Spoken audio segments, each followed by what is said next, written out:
Welcome to the Big Fat Gay Podcast, where we talk about the things weighing on our minds. I'm Dan Oliverio, I'm a chaser, and I'm broadcasting to you live from the carpet in my living room. Oh. I'm Trevor Keyson, and I am a super chub, and I'm broadcasting from our guest room / my office from above the carpet in where Dan is. Hello! I am Michael, I am a chaser, and I am not broadcasting to you live because this was pre-recorded from my room in my office, and my microphone is currently a headset that is on top of a banker's lamp that is in front of my mouth because that's how we roll right now. My name is Donald Marshall. I'm a chubby guy living in Hollywood, and I made my bed so that I could do this because I didn't want anyone to see my unmade bed while we recorded. And then hilariously, his webcam didn't work, so we can't see anything. God damn it! We have been fighting some delightful technical issues for a couple of days now, but we are here persisting. We are going to get this show to you whether or not it kills us. I mean, it kills Michael because he's the one who has to edit all of it. Yeah, no kidding. My edit times went from roughly 2 hours per show to 5 hours per show. So we are working very hard and very diligently, but we're here now. That's why you're the hardworking work boy. That's right. Even in quarantine with no actual work to do, You've managed to expand your workload. Yes, somehow I am busier than ever. So how's everybody doing this week? How's the fortitude standing? I mean, I was feeling pretty fine until we spent an hour trying to get this recording set up. Yeah. I'm basically an extrovert, so this is a little bit of hell for me. I actually was looking forward to my lunch date today to go see a friend of mine, and we were going to have lunch 10 feet apart from each other in her front yard, and now it's raining, so no human contact for Dawn. Imagine plans being canceled in LA because of the rain. Yeah, seriously. For those of you who don't live in Los Angeles, that's a joke. Yeah, that only happens always. Because people cancel everything because of the rain. I almost didn't go out to get the mail today because of the rain, and it wasn't actually even raining. It just looked wet. That counts as raining in Los Angeles. To be fair, there'll be mail again tomorrow. We hope. Who knows? Society may collapse tomorrow. Well, then you don't need the mail. That's true. Silver linings. Look at the bright side. Yeah. Glass half full. I'm pretty sure I've finished Netflix at this point. You're done. Netflix is like, you're not still watching. You're done. Cut you off, man. All of Netflix is over.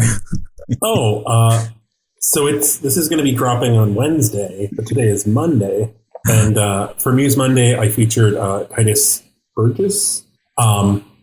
But Quibi launched today, which is a new streaming service of all everything's under 10 minutes. And he has a show that he's hosting on it called Dishmantled from the creator of Chopped, which is described as a high-octane cooking competition that will literally blow your socks off. Oh, dear. Each episode starts with the cannon blasting of a mystery food dish into the faces of two blindfolded chefs. And then they have to use their culinary prowess to identify the exploded dish and race against the clock to recreate it. That is kind of hysterical. Okay, that literally sounds like a joke pitch. Like it's the kind of thing you would do to crack. It's the kind of thing you would write, Dom. Yes. That is like something that would be in Kimmy Schmidt that Titus would yes, auditioning to host. Yeah, totally. There's, we're still in quarantine for anyone listening in the future. That's true. Or in the past. I think we're solidly in week 3 now, right? Yes, although I'm actually in week 4 because Julia and I self-quarantined a week before it was officially implemented. How long is a week again? I think it's between 3 and 30 days. But has anyone else gone through entire days assuming it's like one day and then found out at the end of the day it's another entirely? Because it didn't make any difference? Yes, I have. Yes. Oh my God. I showed this to Dan, but I'll have to send it to you guys too. There's a local news station that has a new segment called What Day Is It? Yes. It's the best. It is the best. And it has this very jazzy like intro music, and then it's just the weatherman being like, it's Wednesday. And it goes to the outro music, da, da, da, da, da, da. This is bringing out a really good sense of humor in every area, as far as I can tell. Like, I think what else are you going to do? Like, it's either you're on a high because it's also ridiculous, or you are really depressed and maybe swinging back and forth wildly. Like, there was a museum. There was an art museum that ran a competition for people to recreate classic works of art from their living room with whatever they could find around the house. And holy crap, some of those entries were amazing. I'm seeing people make stop motion videos in their living room. Some dude made a stop motion video of him climbing mountains and skiing by arranging sheets on his floor and then laying down on top of them as though they were the mountain and doing stop motion climbing and skiing and that's jumping. Genius. That's genius. It's amazing stuff. My first thought when you said stop motion was Parks and Rec. When oh my God, yes. Could a person with depression make this? And it's like this creepy stop motion doll. Yeah. It's a stop motion video, and it's just a guy standing up, and that's all he got done. So obviously there is a lot of bad news, just like the Shining elevator scene, except instead of blood, it's upsetting news. But in that, there's some tiny little, glops of positive blood news. And as Michael I was going to say nuggets of gold, but no. Glops. Glops. Good boy. Positive drops of blood. I like it. That'll catch on. Glass half full of blood. Yes, glass half full of blood. So, Michael was saying we should be looking for people who are looking to help out, and Kristen Siriano, the designer, who famously has always kind of made sure to design for everyone. He's designed stuff from, Michelle Obama, for Chrissy Metz. He came to the rescue for Leslie Jones when she had to go to a red carpet event. And she's like, I haven't had any designers approach me. I haven't been able to get any designers, to call me back. And he kind of slid into her DMs and was like, hey, I got you. So Kristen Siriano, if you don't know, is famous designer who kind of rose to fame after winning the 4th season of Project Runway. And I don't really remember exactly when, I guess maybe 2 weeks ago, time is a flat circle, shifted his atelier to they're only producing masks for doctors. And they have done like thousands of masks. Wow. And it's a small little, design house. I think it's maybe him and maybe 6 women. But they are just cranking out masks every day and delivering them to hospitals around New York. And I think maybe at this point around the country. Wow. But I just think that is, Kristen Siriano is a mensch. He is always doing good things for everyone. Yeah. But Kristen Siriano isn't the only celebrity stepping up. It's time for... Is it time for... Lizzo Watch. 2020. Yeah, Lizzo Watch 2020. So Lizzo has been buying lunch for our emergency room staff working overtime. Oh. And this has been ongoing. It's actually been like every day. I think she's been maybe choosing a different hospital. So I've been trying to keep track because these stories are rolling out and it's something ongoing that she wants to continue to do. But she has bought lunch for Henry Ford Hospital in Detroit, University of Washington Medical Center, Montlake, Vanderbilt University Medical Center, Health Fairview University in Minnesota, Hospital of the University of Pennsylvania, Grandview Medical Center in Dayton. So all over the place. And she's also been recording all of those places, all over the country. She's recorded personal messages for all of these doctor staffs. That's really, really cool. Yeah.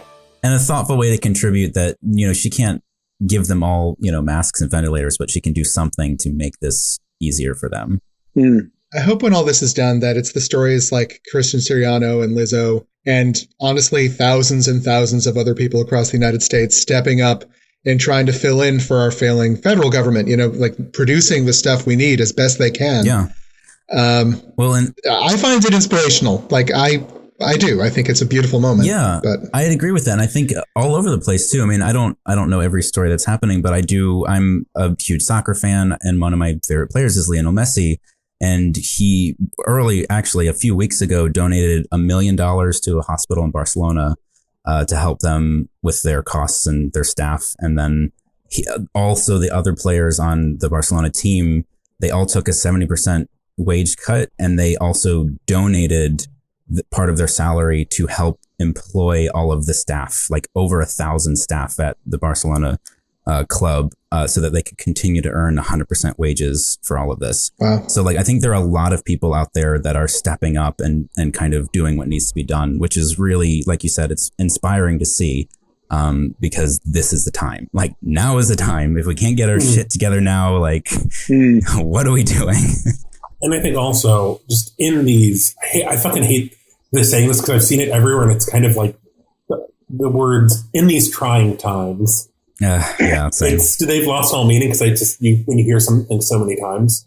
But in these trying times, it is important. Like famously, Mr. Rogers said, look for the helpers. It can just seem so overwhelming and so upsetting, but look for the people helping. Look for people doing good, and be a helper. Yes. Yeah. I will, in kind of all of the places where I share this, that I will recap at the end of the episode. In part of Lizzo sharing all of this, she has been promoting the COVID-19 Solidarity Response Fund for the World Health Organization. So I will link that. So if you want to give back in that way, it'll tell you different ways you can donate. Yeah, I think that's a really good idea too. Well, cool. So we do actually have a really fun new topic. It's not quite brand new. It's something we touched on a few episodes ago, and I think it would be fun to go back to because there's so much more to say about it. Basically, the idea that, there are many different quote unquote types within what somebody on the outside would call a broad types. Like, oh, you're into fat guys. That's all fat guys. Well, no, there's so many different shades of what's attractive to a chaser. And it's something that Dan has covered in his book really well. And we sort of got just a tiny piece of that, but it would be fun to kind of go into it a little more. So Dan, to set this up a little bit, you kind of have it broken down into two rough categories of, what a chaser sees in a guy. Do you want to? Yeah. One of the most frequent questions I will get in a seminar, especially from chubs, is and certainly from civilians, what is so damn hot about fat? What has being fat got to offer? So this was my attempt to sort of answer that question. What's so hot about fat? And what I have come to see in a lot of interviews and talking to a lot of both men and women and trans people is just that it really does tend to break down into two very broad categories.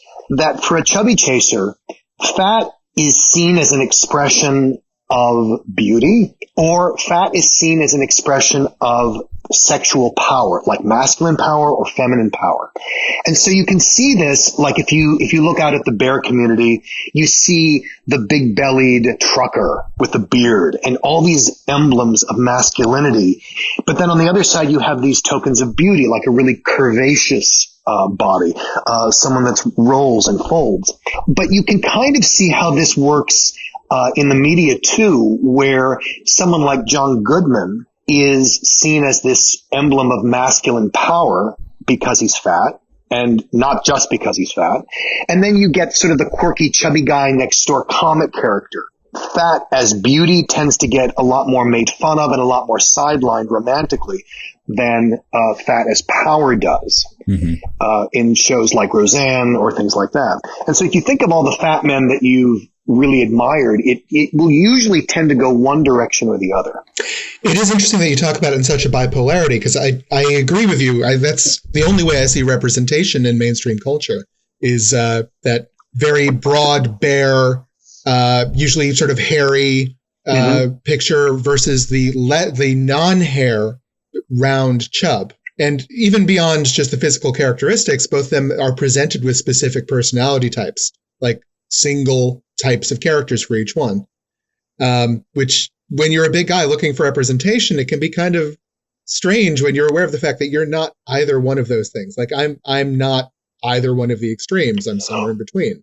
Right, but you'll find that you could very easily play to one or the other, and you're probably more comfortable playing to the beauty angle than the hyper-masculine angle or the hyper power angle. I don't know. I don't necessarily see myself going for either one specifically. I'm definitely somewhere between. But my point is, because those are the two representations, you feel forced to go for one of those two extremes. I see, yeah. If there were more representations in between, if there was a spectrum presented for us to picture ourselves to project ourselves onto, it might be a very different situation.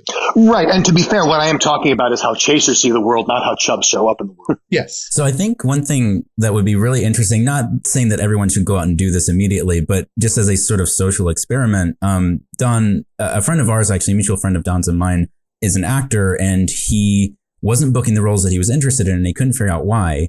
And so I think it was his agent or a friend recommended that he go out and sit in a mall, and then his friend would go around and ask people, so see that guy over there? Like, what do you think about that person? What's the first thing that occurs to you?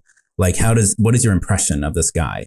And, over the course of a day, you tend to get like some similar descriptions and characteristics, and it's not a truth about yourself, but it is a truth about how people first make an impression of you. Mm-hmm. And a lot of times it can be very different from how you feel that you are truly, but it is also how you're perceived in the world, which can be kind of useful to know. Like you can sort of lean into it and play into the fact that people are going to meet you a certain way, and then maybe subvert their expectation later. But knowing how you're perceived not that you should go out and do this necessarily, but. Well, and what I find is what I call that in the dating realm of knowing how you're perceived. I call it knowing what you're selling. What are people picking up on about you? And sometimes if you can't find, if you keep experiencing that quote unquote, the wrong guys are picking you up, it could be because you don't understand how you're being perceived, and that's what you're attracting. And then, have a conversation about that. Yeah, exactly. So here's a question for Trevor and or Don. Have you, like, in an experience with a guy, have you been able to kind of intuit or get a sense for how they want to regard you? Like, do you have a sense of somebody who wants you to be that more sort of powerful, like, type, or the more beautiful type, in Dan's words? Like, do you have a sense of who wants you to be those things, and how long did it take you to figure it out? Well, I will say in general, they're not subtle. Yeah, it's usually pretty immediate. Like when someone calls me daddy. Yeah, that's exactly it. I mean, I've had guys older than me call me daddy. Like when I was in college, I had this guy who was like, I was 20, and he was 35, and he was calling me daddy. And I was like, "You're older than me." I'm like, I can't be your daddy. I'll tell you. He has time traveling fantasies. I'll tell you what, though. I think if that's your thing and that's the role that you take on, like for you, it's not. But if that were your thing, it wouldn't even feel weird at all. It would just become part of your interaction, I'd say. I would say, but also at the same time, I think that's like definitely. Like, I don't know many guys, I don't know. There's something inauthentic about like an 18-year-old being like, yeah, I'm your daddy. But again, it's the perception. It's what he's trying to map onto you is his desire for masculine power. Mm-hmm. And because you're pretty hairy and because you have a certain build, you can fit that for him. And it doesn't really matter that it's not you. That's what he's looking for, and you fit that plug. Mm-hmm. And that's called objectification. So Don, how's that been for you? Well, I feel like for me, it's also compounded by race. If you're Black or Latino and larger than the average guy, I find people want me to overpower them. Like that's pretty par for the course. I've spoken with bigger Asian guys, and it's the opposite end of the spectrum for them. Usually white guys and Black guys want to dominate the Asian guy. Mm-hmm. But it's part of the feminization of Asian culture. So I don't really get I only get the "oh daddy" side of things. I don't really get a lot of the "you may call me dad" thing. So what? And honestly, the please let me call you daddy people are really direct about that sort of thing. Yeah. And I've gotten that a lot because I don't feel like daddy does nothing for me as an appellation, but a lot of guys like to use it with me. And I used to like rebel against it. And then I was like, okay, if it's moderated, if it's every word out of their mouth, that gets tiresome. But, I get that that's part of my package. The problem is when you don't have a choice about it, when you're being put in a role and you don't have any say in it. That's when it becomes problematic. But there is a lot of my personality that does tend to fit with nurturing, parental, masculine. And so, it's understandable. I can't fault them for that. Mm-hmm. That's interesting. Because I do definitely feel like I attract a certain type right now in this day and age. Exactly. The way I am. Exactly. And I don't, and I understand what you're talking about there, because I don't fully understand why I'm attracting that type. Mm-hmm. But honestly, at this point, I'm not questioning it too much either, because it's been kind of fun. Yeah, and if you go into my book, I really break this down in a much more elegant, sophisticated way, because I'm kind of doing literally a stereotype here. It's category A, category B, and it's a little more nuanced than that. And the other thing that it can help you understand is, as you say, if you're a well-adjusted chub, fat to you is, probably neutral. It's not a thing you look for. It's not a thing you avoid. But, chasers obviously have a big stake in this game. They definitely have a persuasion. And so it can help you if you're trying to understand how can being fat be a good thing.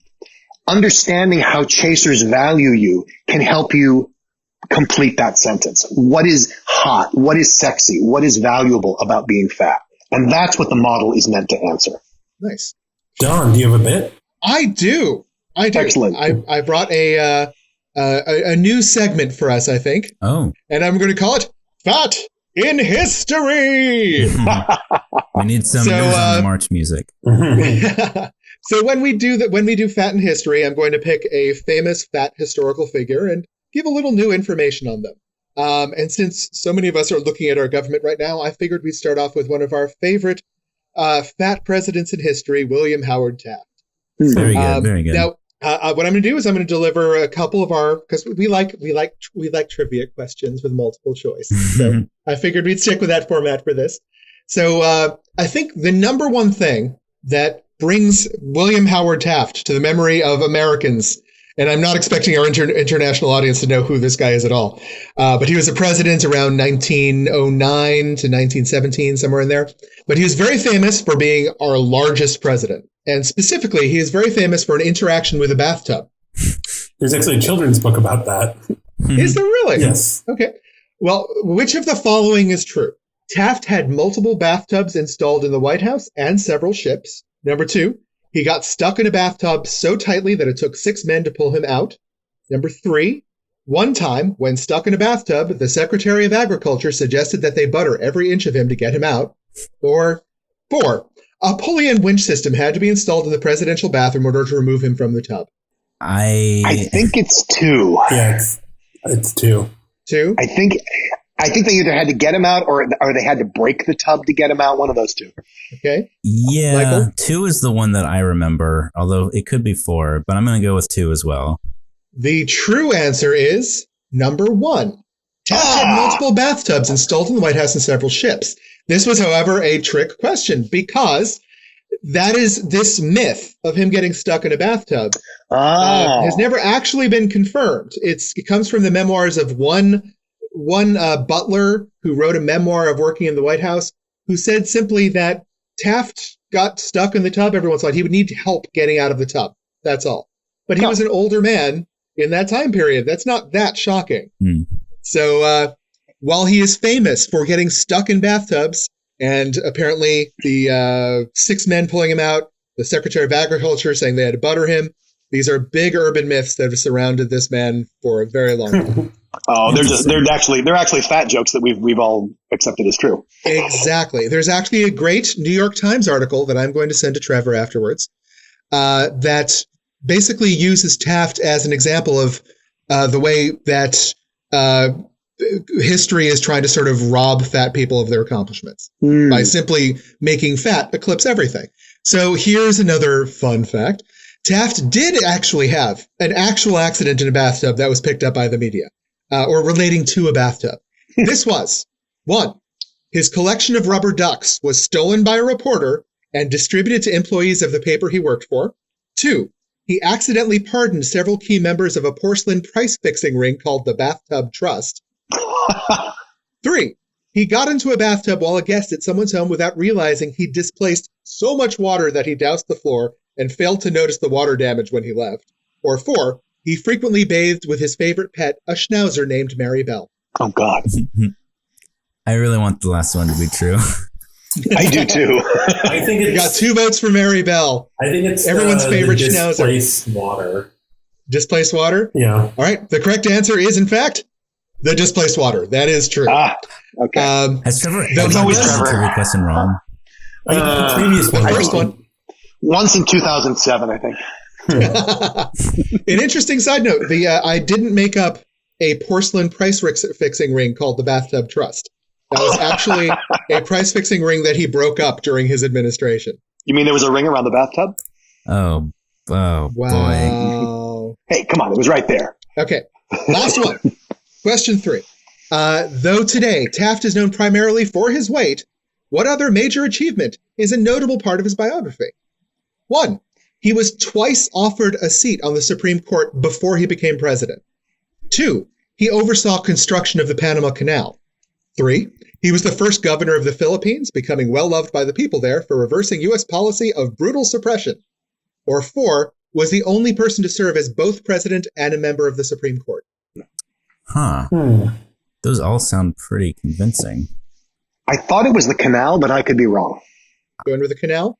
I thought, but I mean, that's all I got. I'm suspicious of the fact that 2 of your answers involve the Supreme Court. Okay. Yeah, that's true. All right, we got one for the canal. I Trevor, think it's, what do you think? I think it's Michael. the 4th one. I think he was president and a member of the Supreme Court. I'm also going to say the 4th. Okay, we got 1 for the Panama Canal and 2 for both president and member of the Supreme Court. And the correct answer is all 4 of them. Oh. Wow. That's a trick. This game's rigged. Yes, but it's rigged in your favor. All answers were correct. Like, any one of these 4 things is sort of a notable accomplishment, but Definitely. all sort of washed away because He was of the fat. bathtub rumor. Yeah. So I said there's a children's book about this, which I'll drop in the Skype chat. Okay. I was convinced that the bathtub thing was true because there is a children's book that came out fairly recently. When was it? I mean, within the past couple of years, called President Taft is Stuck in the Bath. And it is a picture book that will probably, I don't know, I imagine if Michael had this book as a child, it might sort some things out for him. Kind of informative. Oh. I think so. I think very much so. But it's, I mean, Those are some illustrations. yeah, there's a picture of everyone. We have just like tripled the sales of that book with one comment. So we will link to that on our social media. Yeah. Uh, I think Trevor has a tip for today as well. Yes, just the tip. That's the segment. Trevor, give us just the tip. So we have, in the past, we have talked about the app Growler, which actually there was a little bit of controversy about earlier this year, which it seems like decades ago, because Growler was bought by a company that has a lot of like straight dating apps. So people have been kind of going on and off Growler, but they have added a new feature of live video, which they are using to promote socially distant dating. I saw that. My first thought is like, oh, so people are going to just like use this to like jerk off. Yeah. I mean, let's be honest, especially I feel like Growler is a little, more down and dirty sometimes, but it's Not like that fine upstanding site called Grindr. But so they're going to have this video feature they're implementing is going to have different kind of modes where there's going to be like a live video feature, kind of like Instagram when you go live, where people can just kind of, multiple people can watch. There's going to be a next date mode, which is kind of like video speed dating, and they'll have to answer questions. And then based on their responses, they'll be able to decide if they want to done, swipe right. Or if they want to kind of continue one-on-one video chat. I feel like that's going to turn into something a little akin to chat roulette, where Yeah. You just swipe across and you never know what you're going to come across next.